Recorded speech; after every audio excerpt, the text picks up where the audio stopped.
Summer nights are supposed to be lazy and harmless, warm air, the hum of insects, the distant glow of a porch light. Tonight, I've got 3 stories that took all that comfort and tore it away. These are real people, real nights. Don't listen alone. It was mid-July in northern Michigan, humid and green enough that the woods felt close even in a clearing. My cousin Ethan and I promised a quick camping trip before summer slipped away. He sent a map pin and wrote, 2 nights, no phones, bring bug spray. We left before sunrise in his Jeep, coffee sloshing while the dashboard blinked 58 degrees and climbed. The highway narrowed to a road that threaded between fields and pines. We didn't say it out loud, but we wanted the same thing. A couple of quiet nights with no demands. The campground was smaller than the photos, maybe 15 sites on a single gravel loop. The ranger station was empty, a clipboard on a nail-handled check-ins. We slid cash into the rusted fee box and chose Site 14, the last spot with a thin lake view through birches. 2 other parties were there. A family with a pop-up camper near the entrance and 2 older guys with kayaks who moved around each other like they'd been doing the same routine for decades. We waved. They waved back. Site 14 sat farthest from the toilets and closest to the trees. In daylight, that felt like an upgrade. We pitched the big dome tent, set a towel line, and stacked kindling. After a short hike on boardwalks around a bog, we ate burnt hot dogs, watched the sky fill with stars, and crashed by 10:30. That evening is the one I still think about when I try to fall asleep. Heat lingered after the light left the trees. Mosquitoes spiraled over our ankles. Ethan yawned at 10 and crawled into the tent. I added 1 more log and stayed a few minutes. The fire settled to a red bed of coals. A loon called from across the lake. Then came footsteps.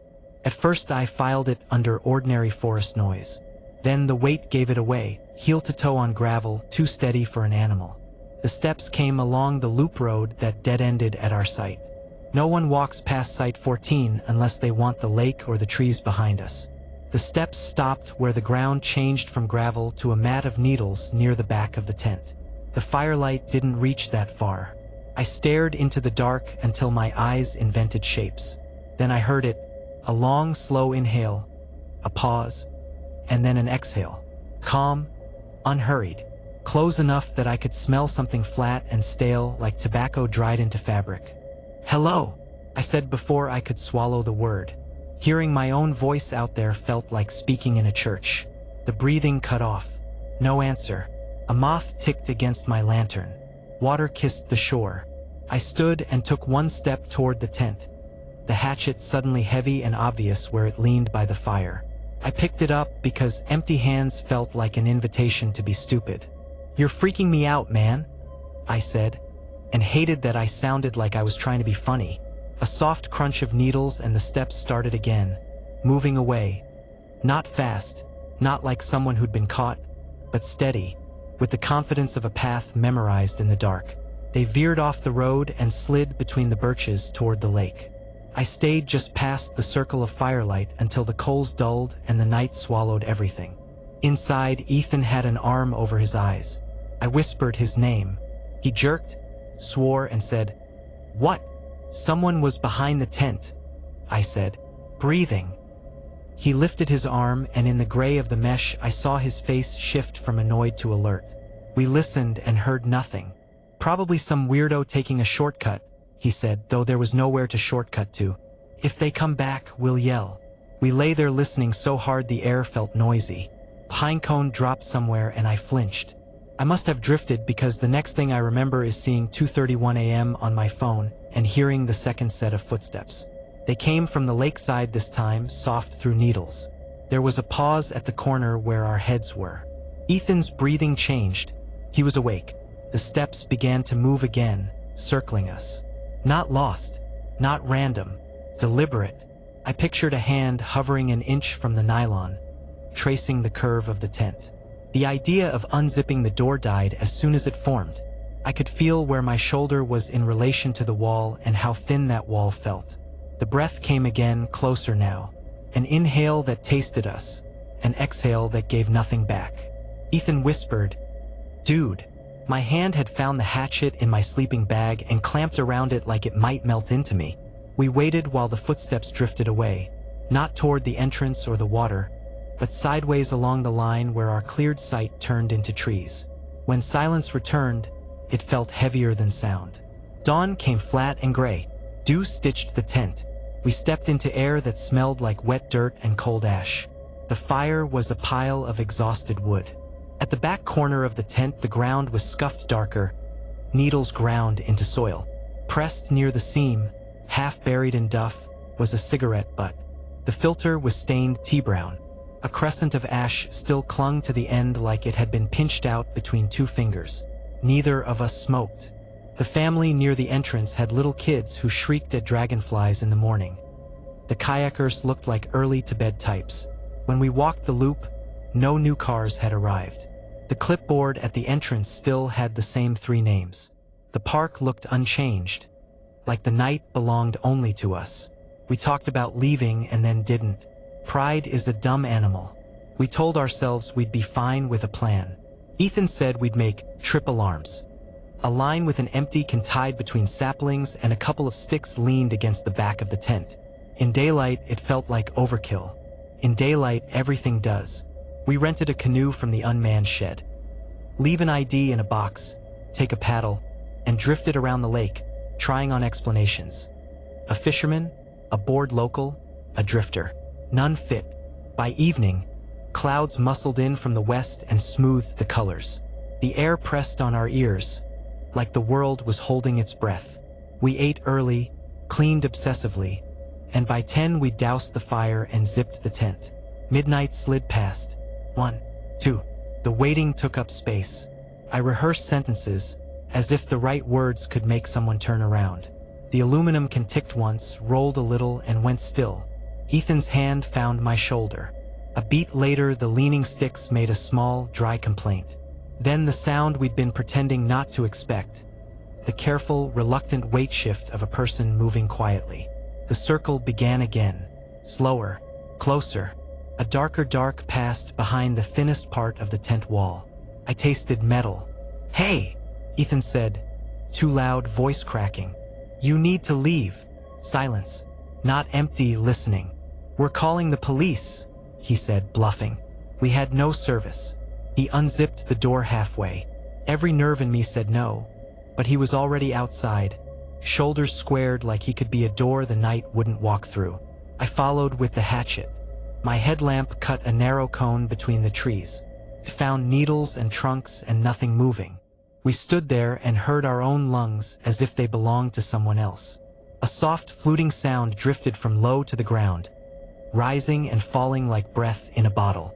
Wind was passing across the mouth of an empty beer can, making it sing. The night uses everything.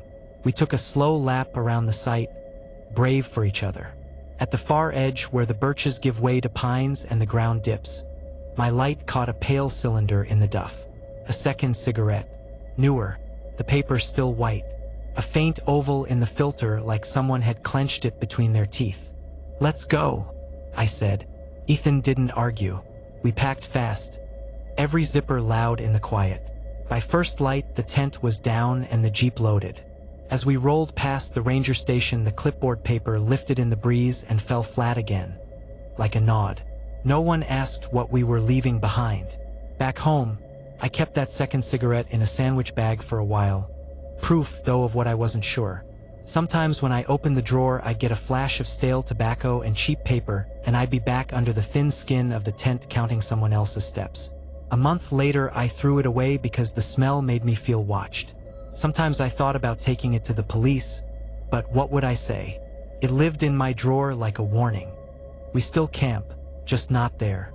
We avoid end-of-loop sites, walk the perimeter at dusk, and scan for scuffed earth or cigarette butts. We hang a bell and pretend it's for bears. Before zipping the tent, I say, "We're here one night. Please leave us how you found us." I don't know if it helps, but I sleep better when I say it truly. We thought it was over. We were wrong. I told myself I was being dramatic. I told myself that a lot that summer, until the night I stopped telling myself anything at all. It was late July, One of those weeks where a heat wave stalls in place and sleeps in your house with the windows shut. I was staying with my cousin Aaron for a few weeks. Cheap rent, air conditioning that never quite worked, and a neighborhood so quiet at night you could hear the moon turn. I normally sleep like a rock, but for some reason that week I kept waking up in the middle of the night with a restless, itchy feeling in my chest. The kind of restlessness that says walk, move, be somewhere else. So I walked. That's what I always do when I can't sleep. I like the city after hours, how it shrinks to what you can see with your feet and the cone of your streetlight. I left right before midnight, hoodie up, earbuds in my pocket because I wanted to hear the night, not drown it.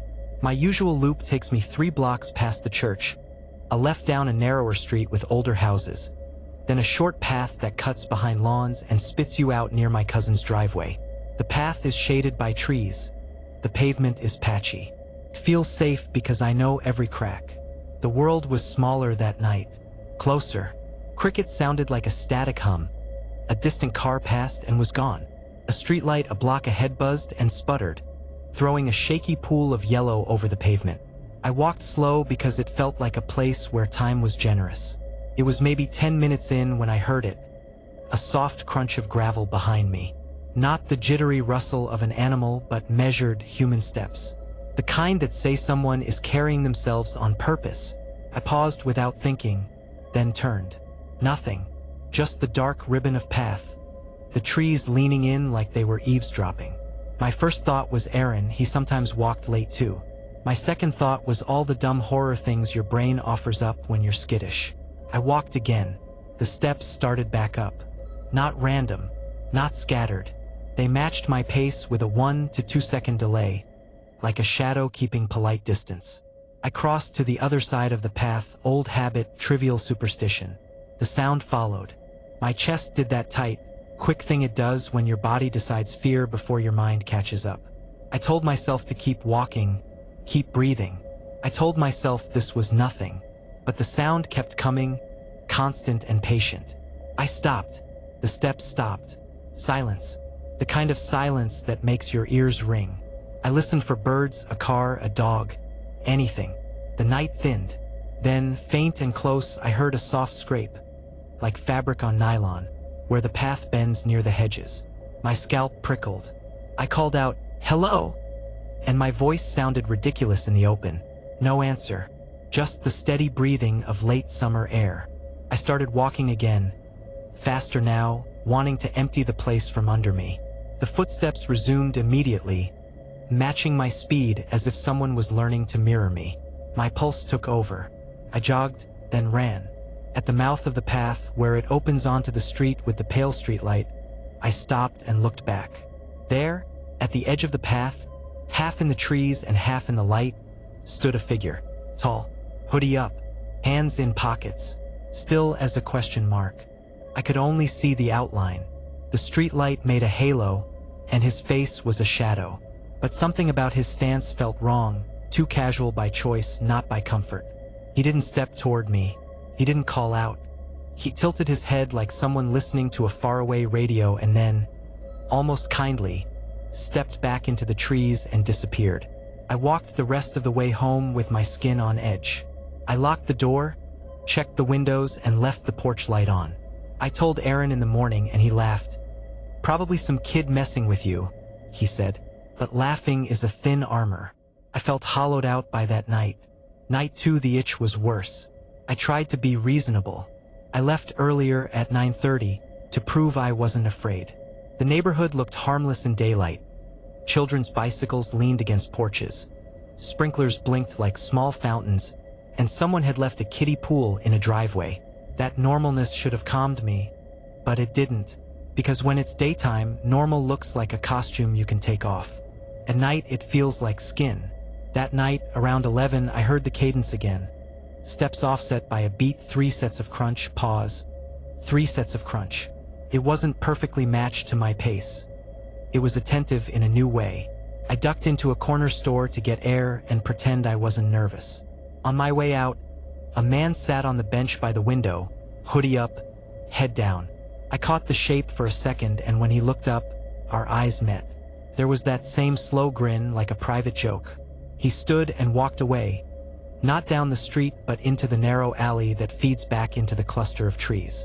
I followed at a distance, foolish and steady. The alley smelled like damp leaves and old takeout. At the far end, the alley opens into the back of the row of bushes that border the path. I watched the space he'd moved through. Nothing. No footprints. The ground was dry. It should have shown shoes. It showed nothing. He had simply been where he shouldn't be and then not been there at all. I told Aaron that night and he stopped making jokes. We set a rule. Whoever heard anything again would call the other and meet outside. We left lights on in the houses across from the path for a few nights, just to push brightness into the thing. It helped for a little while. That's the cruel thing about false security. It feels like rescue until it isn't. On the third night, I didn't go out. I sat in the living room where the TV was a useless glow and watched the light from the window make a pale bar on the wall. Around 2:12 a.m., I woke to the sound that made my stomach fold, 3 slow, deliberate taps on the porch light glass across the street. The rhythm was clear. 2 taps sometimes mean knock, 3 taps mean urgent, but 3 slow taps, 3 deliberate taps, felt like a name being called softly. My immediate reaction was to look. I pulled the blinds up an inch and peered through. Under the streetlight, the path's mouth was empty. No figure, no movement, just the trees and a ribbon of dark. But on my car hood, the morning dew had congealed into a perfect palm print. Not smudged, not dirty. An exact, clean handprint as if someone had placed their palm carefully and then lifted it away. It was unnatural in the way a staged photograph is unnatural. The kind of thing that forces you to ask who would have time or patience to make such a thing. When I got outside with a flashlight, the air felt wrong, thicker, carrying the faint metallic scent of something old under the grass. There were no other prints leading away. The handprint was the only mark. We kept watch the next night, Aaron and I, 2 flashlights and a cheap throwaway camera. We sat in his truck and tried to be brave. At 1:47 a.m., the camera picked up a silhouette moving slow and low along the edge of the trees. We watched it on the phone screen. It looked like a person but wrong. Too thin at the shoulders, too long in the limbs, like someone stretched from a puppet shop. It paused and, in the weak glow of the streetlight, raised a hand and tapped the pole 3 times, slow and careful. Then it looked straight into the camera. For a stupid, irrational blink, I felt seen. Not the human kind of seen, but the measuring kind, like a specimen under inspection. We got out of the truck and shouted. The shape didn't run. It didn't bolt into the dark. It walked away gently as if closing a book. When we followed where it had been, we found nothing but flattened grass and 1 more handprint near the base of a tree. A palm print so faint we might have missed it if we'd not been watching the screen. We left town a week later. People asked why and we said the heat, new jobs, family things. That's easier to say than the truth. The memory lingers. The patient crunch of footsteps that match yours like an echo that decided to be self-aware. The grin that looks like a human expression. The slow tapping that demands an answer and the precise, lonely handprints that say someone was there and chose to touch only what belonged to you. Sometimes I hear a soft cadence behind me when I'm walking alone at night now. It happens without warning. 1 step, pause, 1 step, pause, matching me a beat off. My hands go cold, and I keep moving. I never look back. You never really stop stepping away from it. There are small ways a house becomes yours. You open the same cabinet, leave the same mug on the counter, and learn which porch light flickers when the bulb is dying. Those routines make a place feel like home. They make the creaks familiar. They make the dark tolerable. That house had a backyard that sold it for me. It wasn't huge, just a wooden deck, some grass, and a 6-foot cedar fence that promised privacy. I put string lights up that first week. I grilled. I fell asleep on the couch more than once with the sliding door cracked, the air smelling of charcoal and late summer grass. Felt safe. Felt ordinary. Then the dog started barking. It was late July, and the kind of night that hangs like wet cloth. I was out on the deck with a cheap speaker and a beer, watching lightning far on the horizon. The neighborhood's 4th of July had been loud but distant. Now the houses were quiet, curtains down like sleepy eyes. My neighbor's small terrier, normally the world's friendliest nuisance, went nuts. Bark, Bark, bark, then an angry yowl that didn't stop. The fence has a narrow gap between two slats where a knot in the wood made a crack. From the deck, through that gap, I saw movement. A dark smudge sliding along the fence's inner edge, pausing at each post like somebody checking the boards. The dog's barking turned into a low, insistent sound. I told myself it was a raccoon. We get raccoons. We get curious kids. I told myself any of a dozen reasonable things. I walked down the deck steps to look. My bare feet found cool grass. When I got closer, there were footprints, 3 or 4 of them pressed into the soft earth just inside the fence. They weren't shoe prints. They were shallow, broad depressions like something with flat feet had paced there. They led toward the corner where the fence met the mulch and stopped as if whatever made them had vanished into the boards. My fingers found the phone in my pocket like a wooden talisman. The flashlight cut a narrow cone across the yard. The prints were fresh. The grass smelled damp and faintly metallic, not like anything I wanted to identify at midnight. I went back inside and locked the door. Rationality is stubborn. It gives you reasons not to be panicked. I told myself that the footprints were from a raccoon that had walked oddly. I told myself the scraping I'd heard was the dog tripping on something. But the voice in my throat felt different now. Small and urgent. Don't dismiss this. Don't walk away. The next evening, I mounted a cheap motion camera under the eave and pointed it along the fence line. I taped a tiny flashlight next to it so there would be light when it triggered. It felt ridiculous and practical at the same time, like setting a mousetrap because you don't want to think about a rat. I sat on the couch with the app open and a beer I kept forgetting to drink. The camera's little green light blinked like the porch's heart.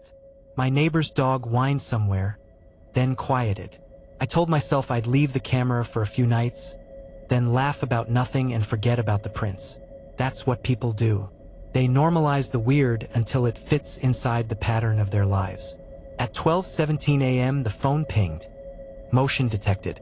I opened the clip and watched a 10-second loop on my screen. The yard's shadows moved. Something low slid along the inner fence, then rose, tall and too narrow for comfort. It stepped upright in the footage like a person stretching after a long sleep. Its limbs were wrong in angle and length, but the motion was deliberate. It moved like someone balancing something fragile. It reached up, and in the dim light I saw it touch the top of the fence with a long, angular hand.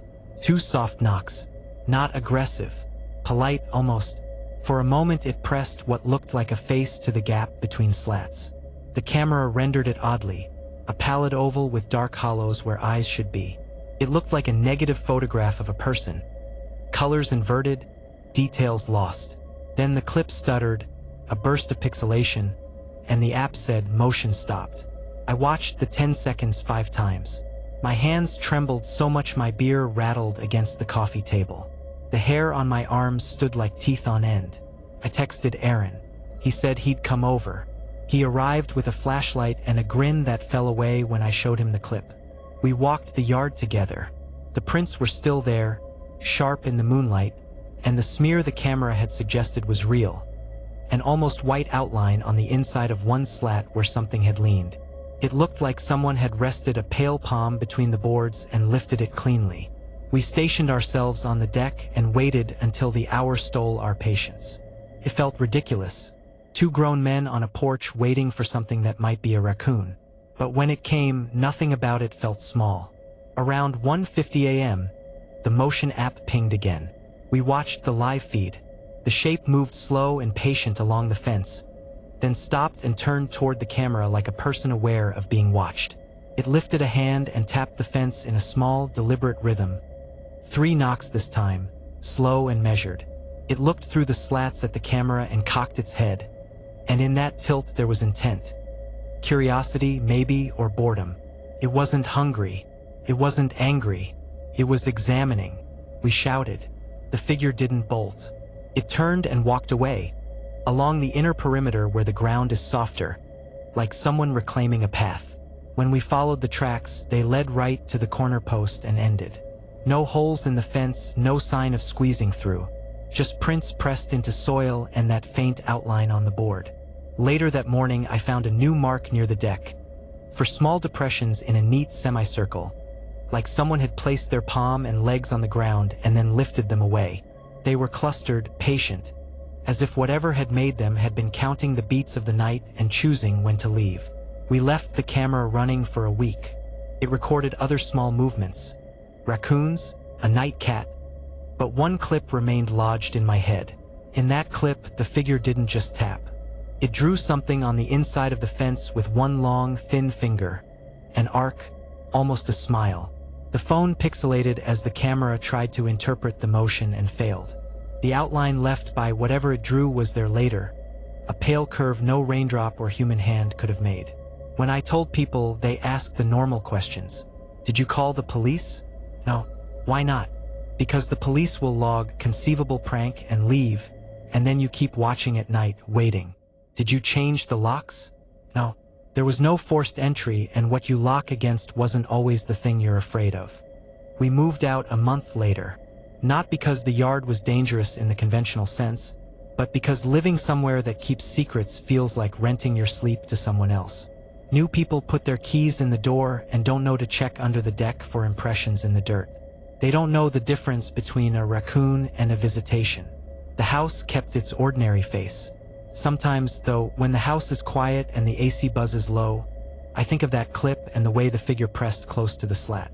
I imagine it moving on to other yards, other gaps in fences, checking which homes guard their nights and which leave the door ajar in habit. I picture it tapping in its soft, polite rhythm. 2 knocks, 3 knocks, enumerating like someone cataloging an archive. The last detail that sticks with me isn't a footprint or a smear. It's small and human and stupid and terrible. A week after we left, a friend sent me a photo of the backyard in daylight. In the corner by the fence, faint in the sun, were 4 tiny depressions. Neat as fingernails. They made a pattern like a child sitting with knees up, fingers splayed, palms pressed to the dirt. I still have the footage backed up somewhere on an old drive I don't trust. I watch it sometimes, the way you read a book you know will stop making you comfortable. Each time I watch, I know one more thing. The figure wasn't hungry. It wasn't violent. It just wanted to know which houses would notice. I don't go out on the deck at night anymore.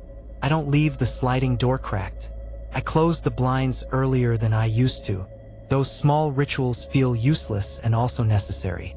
Because whatever it was, whatever that pale oval pressed into the slat was measuring, and when things measure you, they remember.